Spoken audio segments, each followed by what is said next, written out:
Esta pareja tenía que interesar por fuerza al belga, sobre todo el gitano. Era el personaje único para colocarlo en aquellos cuadros de carnicería hechos para asustar a mi amigo.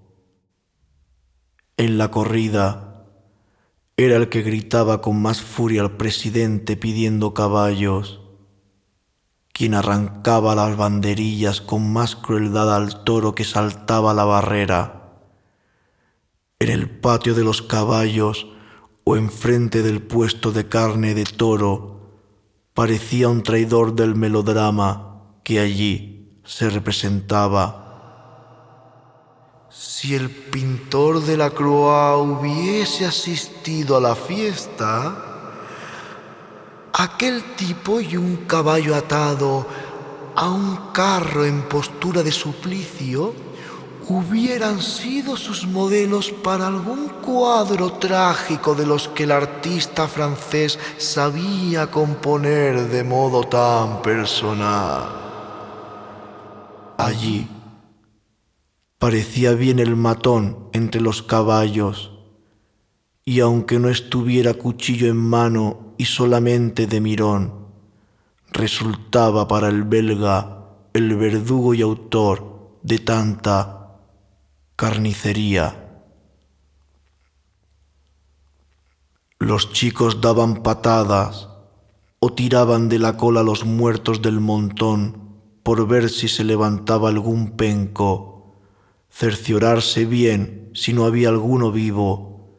Otros apretaban las heridas para hacer salir la sangre.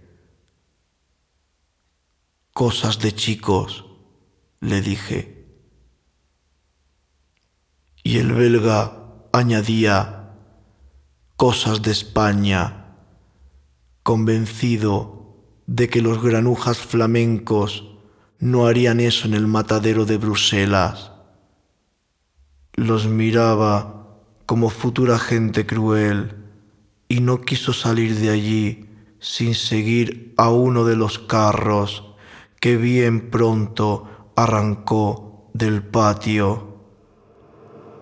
Era el del caballo que no gustaba, artísticamente hablando, el de la postura de suplicio, las patas trabadas hacia arriba, con la boca abierta y entre los dientes blancos la lengua morada.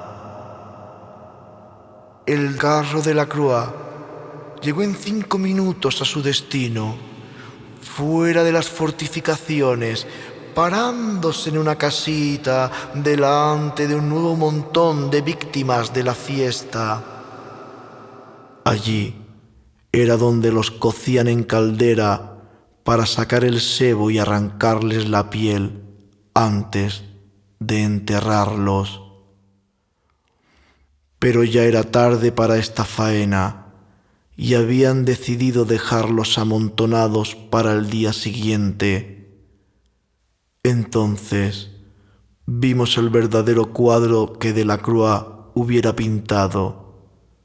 Su caballo siempre atado al carro quedaba en un campo desierto, de luz crepuscular con sus compañeros por el suelo, pero dominando aquel en primer término y en postura más violenta que los otros, pareciendo que debía sufrir más que ellos y que allí pediría auxilio toda la noche.